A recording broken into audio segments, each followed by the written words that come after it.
기도드리옵나이다. 아멘. 미국의 시사주간지 뉴스위크지에서 누구나 새해에 지킬 수 있는 10가지를 소개했습니다. 그래서 되게 보면 우리가 새해 맞으면 내가 이거 해야지라고 이야기하는데 다 아시다시피 3박 4일이면 어떻게 돼요? 다 무너지죠. 예. 그래서 무너지지 않는 거. 너무 거창하게 세우지 말라는. 너무 거창하게 세워서 자꾸 우리가 3박 4일 만에 너무 무너지게 되어지는데 어떻게 하면 우리 삶을 더 좋을까라고 하는 것을 이 뉴스위키즈에서 제공을 했어요. 첫 번째 뭐냐? 사랑하는 사람과 15초간 키스하세요. 키스하세요.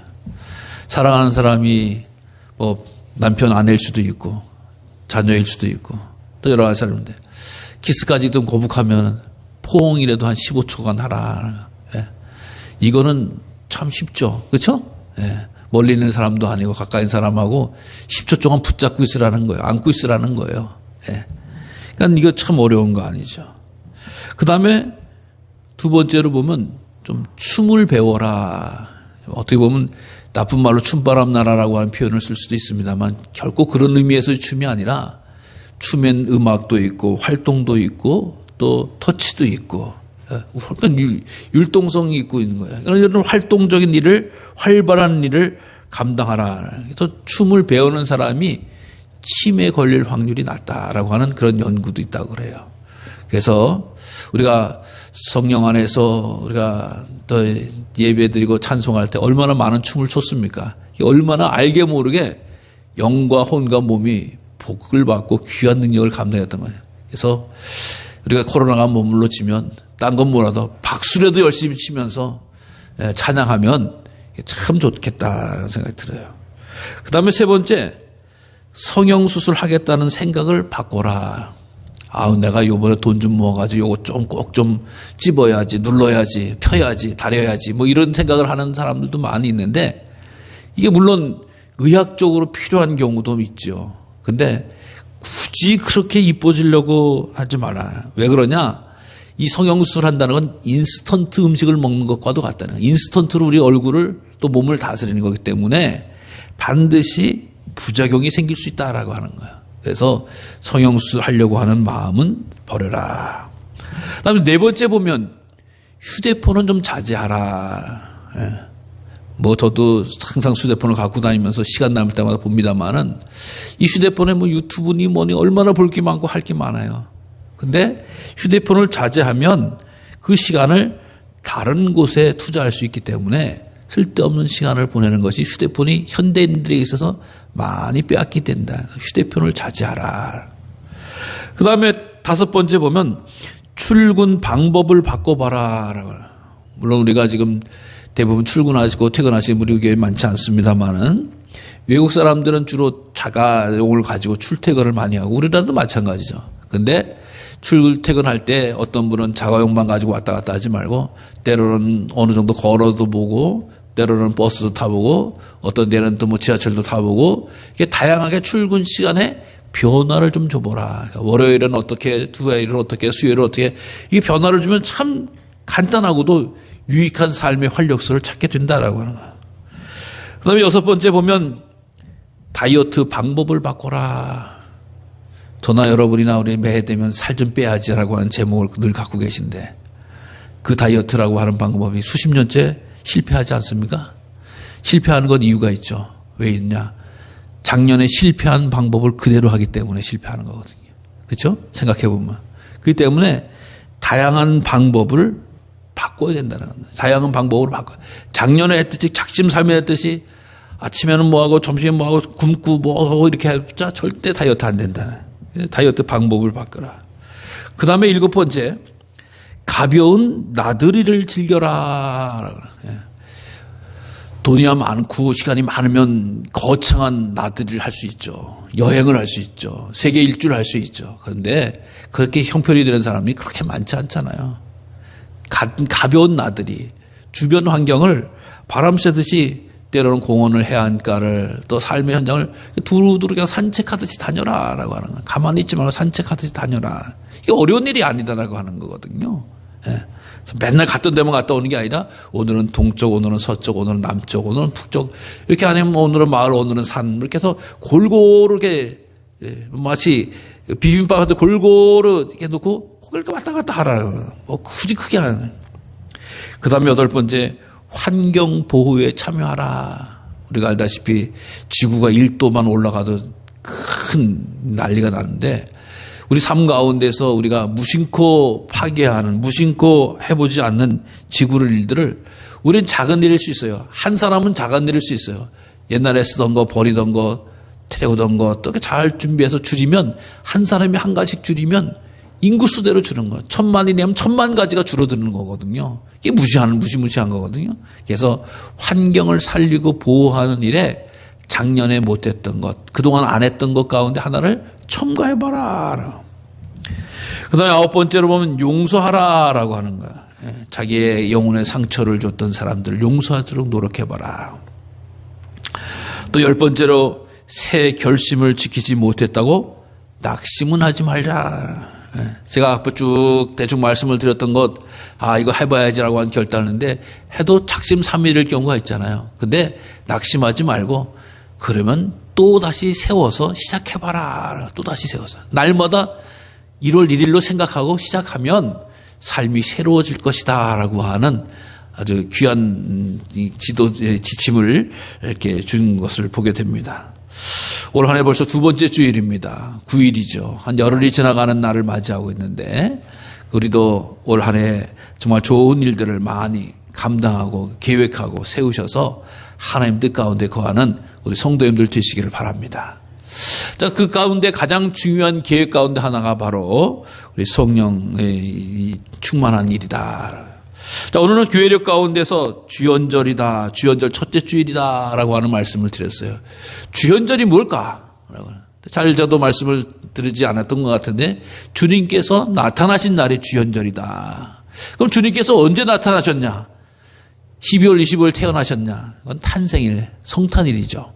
주님께서 나타나셨다라고 하는 것을 교회적으로 이해하고 받아들이는 것은 예수님께서 광야에서 요단강에서 세례 요한의 세례를 받으시고 광에 성령이 임하셔서 이 땅의 구원자로서, 심판주로서, 구원자로서, 구세주로서 확실하게 활동하신 것을 나타나는 거예요. 그래서 세례주일과 주연절 첫 번째 주일이 같이 가는 거예요.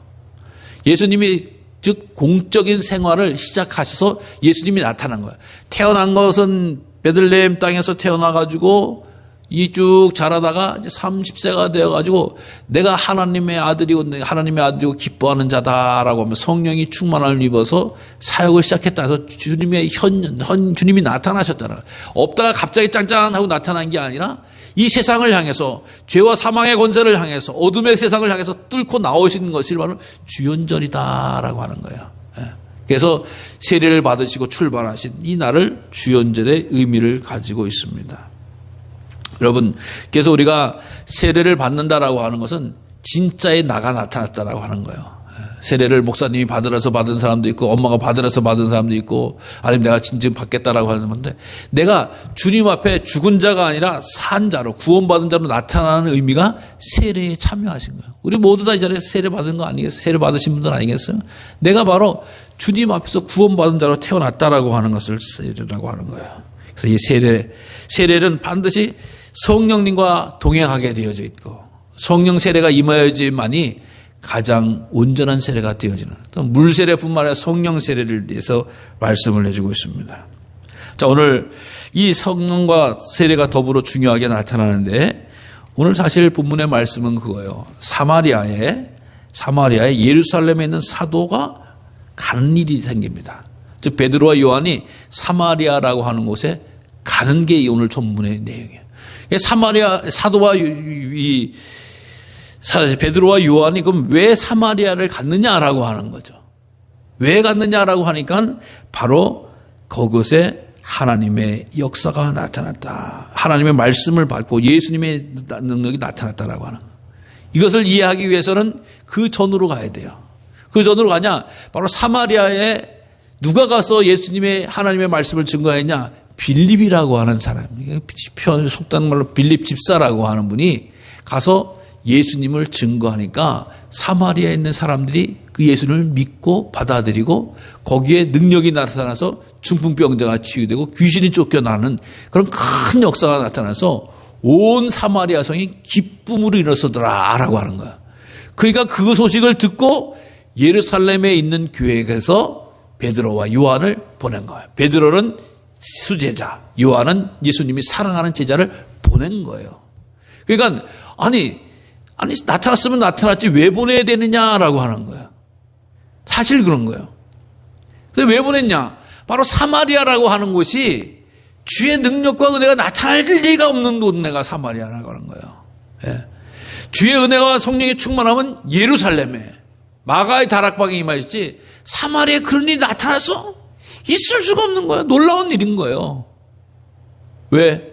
사마리아라고 하는 동네가 유대인들 생각에 있어서는 별로 거룩한 동네가 아니에요. 별로 깨끗한 동네가 아니에요. 무슨 얘기냐?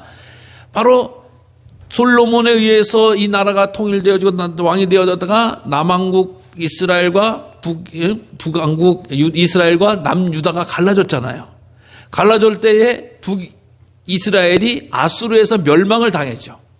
멸망을 당하면 그 지배한 나라가 못된 짓을 그 나라에게 합니다. 그 못된 짓 가운데 하나는 뭐예요? 인구들을 데리고 가고 사람들을 포로로 끌고 가고 거기에 있는 또 아수르라고 하는 사람들이 그 땅을 지배하러 내려와요. 그러면서 하는 일이 뭐냐? 피를 섞는 거예요. 피를. 왜? 우리 민족 정체성을 흐트러 버리는 거 아니에요. 여러분 일본이 우리나라 와가지고 했던 일 가운데 하나 이 정체성을 흔들기 위해서 한글을 못 쓰게 하고 이름을 막 바꾸게 일본 이름을 바꾸게. 그래서 내가 이게 한국 사람인지 일본 사람인지 모르게끔 하는 것처럼 사마리아 땅에도 피를 섞어버리면 내가 유대인인지 내가 아수르 사람인지 그러니까 이런 일이 벌어지게 되어졌어요. 그러니까 같은 땅에 살고 피가 섞이니까 유대인들은 저거 우리 같은 유대인은 아니다. 더러운 사람들이다. 섞인 사람들이다라고 이렇게 이해를 하고 서로 안 좋은 관계를 가지고 있어요. 예수님 시대에도 안 좋았어요. 예수님이 사마리아 땅을 질러가려고 할 때 사마리아에 있는 사람들이 니네가 유대인 자식들이 말이야 뭔데 우리 동네를 지나가 못 가게 해. 그러니까 예수님과 함께 했던 요한이라는 사람 저것들 말이야 예수님 불록에 확 쓸어버립시다. 저것들이 어디 우리 갈 길을 막습니까? 이렇게 되니까 예수님 그러지 마라. 너 잘못했다. 그러면 안 된다라고 해서 돌아간 일이 있어요. 이렇듯이 사마리아에서는 이 유대인들 입장에서는 좋지 않아요. 좋은 감정이 없어요. 피가 섞이고 문화적으로도 종교적으로도 다 타락했어요. 그래서 늘 사마리아 사람과 예루살렘 사람들은 대립하고 안 좋은 관계였다는 거죠. 그런데 그곳에 주의 복음이 들어가서 예수님을 믿는 사람들이 생기고 또 거기에서 기적과 이사와 능력이 나타나니 참 놀라운 일이죠. 아니 저런 땅이 어떻게 이래 날 수가 라고 하요. 사실 거기서 빌립이 가서 복음을 전한 이유가 있잖아요. 빌립이 왜 복음을 전했냐? 성령께서 강권 강림해서 예루살렘의 교회가 막 부흥을 한 거예요. 3,000명이 회개하고 5,000명이 회개하고 또 돈 있는 사람들 막 갖고 와서 사도들 발 앞에 내어놔서 없는 사람들 나눠 쓰게 하고 갈아 쓰게 하고 막 도와주고 막 세우는 이런 엄청난 일이 벌어지는 거거든요. 그래서 으쌰으쌰 하는데 갑자기 스데반에 의해서 순교를 당해요. 스데반이 죽는 거예요. 유대인 가운데서 얼마나 깜짝 놀라는 거예요. 그러면서 사울이 등장, 바울이죠. 사울이 등장해서 예수 믿는 사람들 다 잡아 죽여야 되겠다가 핍박에 팍 일어나게 됩니다. 그러니까 갑자기 교회가 확 하다가 갑자기 푹 꺼졌어요. 그러면서 예수 믿는 사람들이 예루살렘을 탈출하는 거예요. 왜? 시당을 가지고 있으면 거기서 잡히면 죽는 거예요. 그러니까 살려고 도망가야 되는 거예요. 그래가지고 우리가 알다시피 다소에까지도 막 다소까지 도망가는 일들이 벌어지게 되어지는 거고. 어쨌든 그러면서 사마리아로 사람들이 피신을 가게 된 흩어지게 된 거예요. 예루살렘엔 정작 사도들 몇 명만 이 형식상으로 교회가 남아 있고 예수 믿는 사람들이 다 신앙을 찾아서 도망간 거야. 그러다 보니까 빌립도 같이 사마리아로 간 거야. 가고 싶어서 간 게 아니에요. 좋은 땅이라서 간 게 아니에요. 예수님 잘 믿고 살아보려고 도망간 거예요. 거기만 가서도 하는 일이 뭐예요? 주의 성령이 임하셔서 말씀을 증거하니까 유대와 사마리아 땅끝까지 복음이 증거되리라 라고 말처럼 사마리아에 복음을 전하는데 막 역사가 나타나는 거예요. 큰일이 벌어지는 거예요. 얼마나 감동스러웠어요. 근데 그 소식을 다시 사도들한테 보고해가지고 이래서 이제 사도들이 내려가 보게 되어졌다라고 하는 거예요. 근데 참 놀랍죠? 참 놀라운데 사마리아에 가서 기도하는데 같이 성령이 내리신 일이 없고 오직 주 예수의 이름으로 세례만 받을 뿐이더라. 기적과 이사가 막 나타났다고 그랬는데 성령이 내리신 일이 없고 그냥 세례만 받고 있을 뿐이다라고. 그러니까 세례만 받고 있는 게 아니라 가장 중요한 성령을 받아야 될 텐데라고 하면서 사도가 그 주의 백성들 사마리아 성도에 안수해서 기도하니까 성령을 받은지라. 그래서 본격적으로 성령 받는 역사가 사마리아 땅에 나타나기 시작해요. 눈으로 보죠. 교회에서 누가 빌립 집사가 안수해 해서 말씀 증거해서 귀신을 내쫓았더라. 중풍병자가 떠나갔더라. 어떻게 됐더라라고 소문이 막 들리는데 정작 성령 받은 사람이 없는 거야. 그러니까 눈으로 보고 귀로만 듣는 것이 아니라 지식적인 것이 아니라 정작 영적 체험과 경험자들이 나타나지 않는 거야. 그러니까 그걸 위해 뜨겁게 기도한 거야. 그래서 두 사도가 안수해서 성령을 받는 역사가 나타났다. 여러분 성령 받으려고 하면은 안수해야 된다라고 하는 이런 교단도 있었어요. 그래서 안수하면 성령을 받는 거 어떻게 받냐? 안수받아. 안수받으면 어떻게 되냐? 성령 받아. 성령 받으면 어떻게 되냐? 방언해. 방언하면 안수받은 거야. 성령 받은 거. 이렇게 아주 쉽게 이야기를 했습니다. 그런데 사실 성경은 그렇게 가르치고 있잖아요. 물론 안수를 받아야지 안수 받을 때 이 전달되어져서 임파테이션 이렇게 해가지고 이 성령을 이렇게 복돋고 격려하는 데서도 좋은 훈련도 되기도 하지만 성령이 역사하시는 것은 성령 마음이에요. 성령이 강권적으로 역사하셔야지만이 사도 바울과 같이 뒤집어지는 사람도 있고 고넬료와 같이 성령 받기 전에도 세례 받기 전에도 막 방언하고 이런 일들이 나타나는 거예요. 그러니까 성령에 대해서 우리가 어느 정도 이렇게 규제할 필요는 없는 거죠. 그런데 이런 역사가 나타나는 거예요. 즉 성령님에 대해서 몰랐던 거예요. 어떻게 보면 한 가지 귀한 일이 벌어졌던 거예요. 사실 이 빌립성 이 사마리아에는 시몬이라고 하는 마술쟁이가 있어서 그 전까지가 큰 자다라고 하는 거야. 사람들 깜짝깜짝 놀라는 일들이 막 벌어지게 되니까 그 사람이 돈을 엄청나게 많이 벌었어요. 마술을 하면서. 근데 성령이 나타나가지고 이 빌립이 나타나서 성령 역사가 나타나니까 그 마술하는 사람이 다 인기가 떨어지고 힘도 빠지고 자기도 예수님을 믿겠다고 쫓아오는 이런 일들이 빌립성, 이 사마리아 성에서 나타나게 되어진 거거든요. 이런 일들이 막 벌어지는데 정작 중요한 것은 예수님의 거룩한 영으로 성령으로 충만한 사람이 없었다라고. 보기만 하고 듣기만 했던. 사랑하는 성도 여러분, 우리 믿음의 성도들, 이거 참 중요한 부분이에요. 올 한 해를 우리가 믿음으로 달려가기를 결단하고자 할 때에 성령으로 충만하기를 소원하시기 바랍니다. 여러분. 남의 교회 혹은 남의 어디 뉴스에 어떤 성경에 이런 얘기를 가지고 머리로만 알고로만 있는 것이 중요한 것이 아니라고 하나. 나도 성령을 받아야지. 나도 성령으로 충만해야지. 여러분 한국 교회도 큰 문제가 이게 뭔지 아세요? 성령 받지 않고 신앙생활하는 거예요. 교회 생활하는 거예요. 종교 생활하는 거예요. 갔다 와야지 편하고 갔다 와야지 마음에 들고 갔다 와야지 되고 또 혹은 가야지만이 또 내가 또 인정도 받고 가야지만이 내가 칭찬도 듣고 이런 생각을 하는 경우가 간혹 있다라고 하는 거예요. 간혹 있다라고 하는 거예요. 유대인들도 성경에 대해서 잘 알았습니다. 지식으로는 잘 알았지만 예수님을 주님으로 모시지 않았습니다. 예수님이 구세주라고 하는 걸 인정하지 않아요. 아이고 나사렛이라고 하는 촌동네에서 나온 예수가 뭘 알아? 예루살렘쯤 돼야지. 이런 생각에만 갇혀 있었다라고 하는 거예요. 그러니까 머리로 알고 있는 것이 절대 그들의 삶 가운데 영향을 끼치지 못하고 함께하지 못했다라고 하는 거예요. 그래서 우리가 예수님을 믿는 자로서 성령님과 동행하고 귀한 뜻을 이루는 그런 아름다운 삶을 사시기를 바랍니다. 그런데 우리가 참 재밌는 게요. 물론 성령님이 우리가 생각하지 뭐 뜨겁고 펄펄 뛰고 그런 거를 한국적인 식으로 반영을 합니다만은 사실 성령을 받았음에도 불구하고 잘 모르는 사람도 있어요. 무슨 얘기냐. 예수님이 너무 좋아. 말씀이 너무 은혜스러워. 말씀이 너무 달아. 성경책 읽는 게 너무 기쁘고 감사해. 행복해. 주님이 언제나 내 마음속을 너무 편안하게 인도해 주셔. 근데 나는 성령님을 못 받은 것 같아. 이런 사람도 있는 거예요. 예수님의 이름으로, 예수님의 말씀으로, 예수님의 은혜로, 주의 찬양으로 내 영혼이 기쁘고 감사하고 행복하고 뿌듯하고 평안하면 이게 성령 받은 거예요. 예수님만이 정말 나의 주인이 되신다. 예수님이 나의 인도자가 되신다. 예수님이 나의 구세주가 되신다고 고백하고 찬송이 넘쳐나는. 근데 난 성령을 못 받았어. 이렇게 생각하는 사람도 간혹 있다라고 하는 거예요. 절대 그것이 아니에요. 성령이 함께하지 않으시면 예수님을 주님으로 할 수 없습니다. 주님을 찬양할 수 없습니다. 경배할 수 없습니다. 고백할 수 없습니다.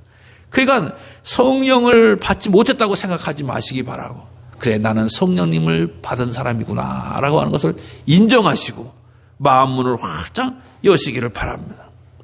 그런데 어떤 사람은 성령님을 받지 못했음에도 뭘 받았다고 착각하는 사람이 있어요. 어떻게? 난 다 알기 때문에. 성경에 있는 내용을 다 알기 때문에. 목사님 들은 거 내가 알기 때문에. 아는 거 소용없다라고 하는 거야. 아는 게 성경 받은 게 아니다라고 하는 거야. 예, 맞아. 성경에 그 얘기 있지. 목사님 그 얘기하는구나. 사도행전 몇 장 얘기하는구나. 알아. 근데 그것이 아무런 의미가 없는 거예요. 알고만 있어. 그게 무슨 성령을 받아? 성령님은 인격이신 거예요. 내 삶의 주인이 되시는 거예요. 내가 내 주장대로 살아가는 것이 아니라 그분이 기뻐하시고 그분이 함께 하시고. 그래서 성령이 충만한 사람은 어떻게 돼요? 거룩한 영이기 때문에 거룩한 삶으로 변화되어지는 거죠. 거룩한 삶. 그래서 성령 받은 가운데 내가 입술이 변하고 삶이 변하고 또 놀라운 사랑으로 변화되어진다라고 하는 거예요. 죄를 미워하게 되어집니다. 죄를 멀리하게 되어지는 거예요. 성령이 기뻐하신 일을 하지 않게 되어지는 일들이에요. 그냥 형식적인 일이 아니라고 하는 거예요. 진심을 다해서 주의 영광을 위해 힘써 나가고 영광을 위해 힘써 세워나간다고 하는 것이 얼마나 중요한지를 알 수가 없어요. 그래서 늘 성령 받은 사람은 성령님을 사모하면서 성령님과 교제하면서 교통하게 되어지라고 하는 겁니다. 그래서 우리들이 성령 받았다고 하는 것은 날마다 거룩하고 점점 귀한 일을 감당하는 그런 성도의 삶으로 자라나는 성화의 삶으로 나아가게 되어진다라고 하는 거예요. 그래서 지난해 때 지었던 죄라고 하면 내가 지난해 큰 죄를 졌구나. 그 죄에 대해서는 전혀 다시 짓지 않고, 지난해 때 내가 정말 주님께 영광을 돌리고 또 세상에 소망이 되어졌고 믿음의 자녀로 살았구나라고 하면 그 일에 대해서는 더욱더 집중해서 나가는 일이라고 하는 거예요. 그래서 성령이 함께 하시면 거룩한 삶으로 변화되어지게 되어진다라고 하는 거예요. 또 성령이 함께 하시면은 능력 있는 성도의 삶을 살게 되는 줄로 믿습니다. 왜 그러냐? 우리 삶은 항상 지치게 되어 있어요. 힘들게 되어 있어요. 고단하게 되어 있어요. 피곤하게 되어 있어요.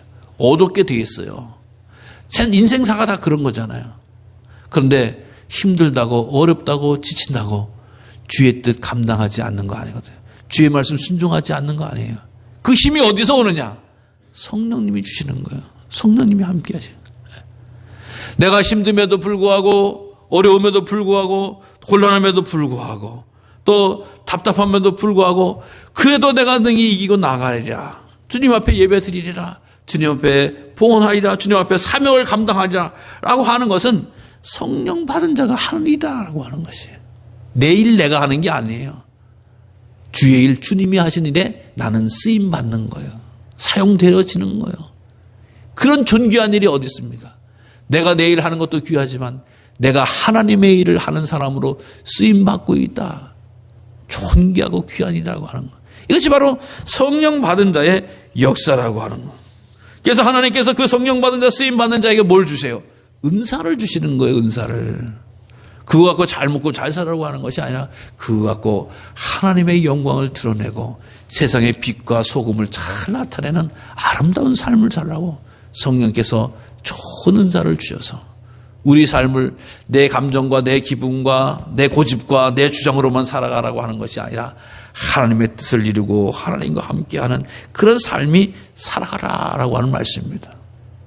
사랑하는 성도 여러분, 이스라엘 눈으로 볼 때 사마리아라고 하는 것은 혼탕한 곳이에요. 음침한 곳이에요. 더러운 곳이에요. 섞인 곳이에요. 그럼에도 불구하고 성령이 임하셨다라고 하는 거예요. 주의 영이 임하시지 못하는 곳이 아무도 없는 거예요.